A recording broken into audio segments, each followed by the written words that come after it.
বন্ধু এমন সময় আইসস? আসলে এমন সময় এভাবে যে এমন একটা ঘটনা হয়ে যাবে সেটাও ভাবি নাই। তাই তো দেখোস না, লুঙ্গি পরে এভাবে ওকে এক কাপড় নিয়ে চলে আসলাম। আচ্ছা, এটা কোনো প্রবলেম না, কিন্তু একটু সতর্কভাবে থাকা লাগে।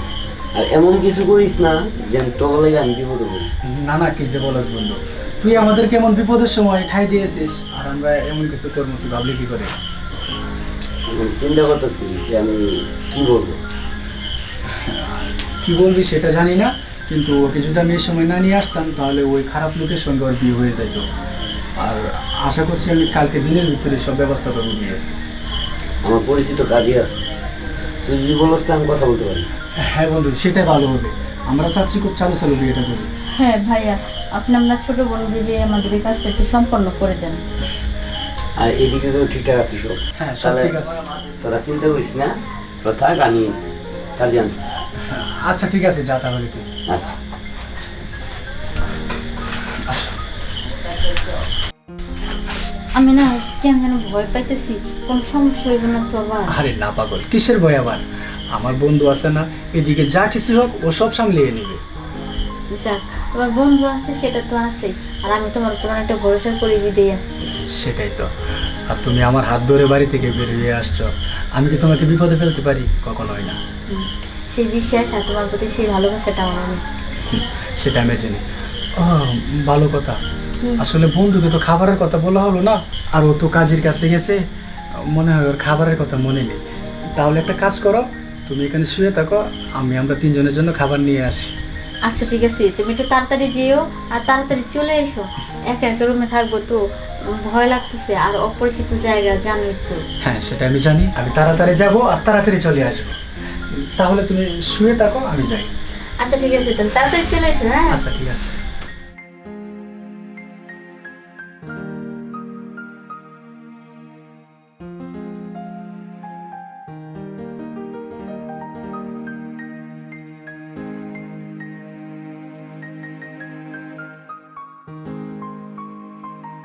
সুন্দরভাবে শুয়ে রয়েছে, কিচ্ছুই বুঝে না, একদম মাসুম বাচ্চা।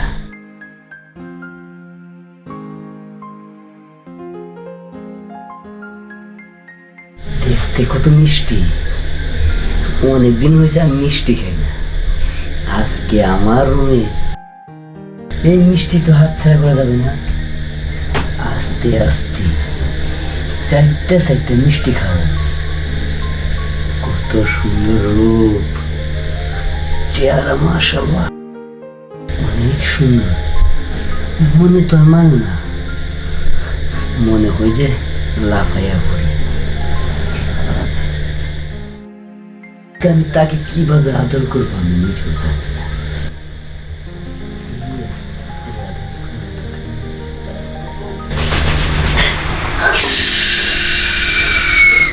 একদম চোখ, সাউন্ড বেরোল না, একবারে দিয়ে দেবো।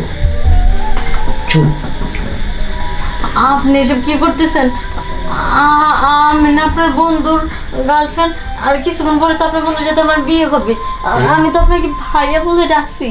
আপনি আমার জীবনটা এভাবে নষ্ট করেন না ভাইয়া, প্লিজ ভাইয়া প্লিজ। চুপ। ভাই? কে ভাই? আজকাল মায়ের পেটে বুনি আপন হয় না, আর পরারি। চোখ নড়াচড়া বন্ধ। আর হ্যাঁ, আমি না কাজে আনতে গেছিলাম। কি এর কাজী? কাজী যেন না আসে, না কইরা দিয়েছি। বন্ধু আসবে না।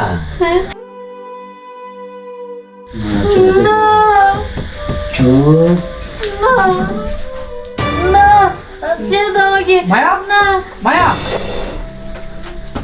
তোমার বন্ধু না ছিল এখানে? কি ব্যাপার? এমন করতেছিলে কেন তুমি? তোমার বন্ধু আমার তো সর্বনাশ করে ফেলতো। যাই হোক, তুমি তাড়াতাড়ি চলে আসছো। আরে বাবা, শুনো না, আমার জোর করে না অনেক কিছু করতে চাইছিল, আমি অনেক না করেছি কিন্তু কিছুই শোনে নাই। না, তুমি এখন সেন্সে আসোনি, ভালো করে সেন্সে আসো। দেখো কেউ নেই এখানে, শুধু তুমি আর আমি। ও আচ্ছা, ওটা মনে হয় আমারই দুঃস্বপ্ন ছিল, ওটা আমারই ভুল। আর আসলে কি জানো, হয়তো আমি একটু ওনাকে নিয়ে একটু বাজে কল্পনা করছি, এই কারণে হয়তো স্বপ্নটা দেখছি। হ্যাঁ সেটাই। আর আমার বন্ধু অমন চরিত্র না, অনেক ভালো ছেলে ও। তুমি মনে হয় শুয়ে শুয়ে ওর কথা ভাবছো, তাই এমন চিন্তা ভাবনা মাথায় আসছে। একদম ঠিক বলছো। আর কাউকে নিয়ে এসে উল্টাপাল্টা চিন্তা ভাবনা করতে নাই। তুমি চলে গেছো তো ভয়ে ভয়ে হয়তো চিন্তা, এই কারণে এইসব দেখছি। তোরা কথা বলতেছস? ভাইয়া বন্ধু, আসছিস? না ডিস্টার্ব করলাম? না না ডিস্টার্ব কেন? বলবো না, শোন আমি কি বলি। বল। কাজের কাছে গেছিলাম, সম্পূর্ণ ঠিকঠাক করে দিলাম, ঠিক আছে? কালকা কাজে আসলে তুমি কাবিন করে দেবো, কিন্তু আজকে একটু কিন্তু দুজন আলাদা থাকা লাগবে, একজন নিচে একজন উপরে। সেটা হ্যাঁ। হ্যাঁ আচ্ছা একদিন না হয় মেনে নিলাম। কিন্তু আরেকটা কথা আছে, মিষ্টি খাবি না? অবশ্যই, কি যে বলিস তুই আমাদের। মিষ্টি যদি না খাওয়াস বিয়ে কিন্তু মিষ্টি হবে না, তিতা হবে। আমার মিষ্টি তুই এখনই খাবি, তাহলে তোর মিষ্টি কবে খাবো? আমার মিষ্টি যদি ভাগ্য দেয় খাবি। তাই? হ্যাঁ। কিন্তু বন্ধু তুই আমাদের জন্য যা করলি না, আপন জন হইলেও কেউ এমন করতো না। আরে পাগলা, তুই আমার বন্ধু না, তুই আমার কলিজার ভাই। আর এই ভাইটা লাগে একটু কষ্ট করতে পারবো না? তুই ভাবলি কিভাবে? সত্যি এরকম একটা বন্ধু পাও না, অনেকটা ভাগ্যের ব্যাপার। তুমি অনেক ভাগ্যবান যে এমন একটা বন্ধু পাইছো। তুমি একদম ঠিক বলছো। আচ্ছা ভাবি, ফ্রেশ স্টেশন কিছু হালকা পাতলা খাওয়া দাওয়ার ব্যবস্থা তো করা লাগবে। হ্যাঁ আমিও দোকান থেকে কিছু নিয়ে আসছি। তাহলে তুমি যাও, টেবিলের উপর খাবার রাখা আছে, খাবারটা নিয়ে আসো। তাহলে তোমরা দেরি করো না, চলে আসো। আচ্ছা যাও। আচ্ছা আমরা আসতেছি। চ বুঝি চ, তো মধু খাবা না? আমার লাগে কি করছিস? আমি কি সারা জীবন উপাস থাকবো? হ্যাঁ? একদমই না, আমার একটা কিউট শালি আছে, হুম। ওই শালিটাকে তোকে দিয়ে দিব। শোন, মিথ্যা আশা আমার দিয়ে লাভ নাই। তুই তো বন্ধু না, তুই আমার শত্রু। কারণ তুই একটা মাইয়া নিয়ে বিয়ে করে আমার দেখাইতে হচ্ছে না, আমার হৃদয়টা ফাড়ের জোরে। সেই জন্য তো চলো চলো বিয়েটা করবি, আমি করে ফেলতেছি, তুই কি আর বসে থাকবি? সত্যি কি তো শালি আছে? হ্যাঁ অনেক মিষ্টি দেখতে। বুঝিস না তাহলে কিন্তু আরে না রে বাবা, হ্যাঁ? অনেক মিষ্টি, সত্য বলতেছি, আমার বোন থেকে কেউ দেখতে ভালো। চল মেয়ে কাজ। হ্যাঁ ওই আবার একটু ভয় পাই তো, চল খাবার খেতে যাই। আজকে কিন্তু একজন খাটে, একজন কিন্তু নিচ্ছে। তুই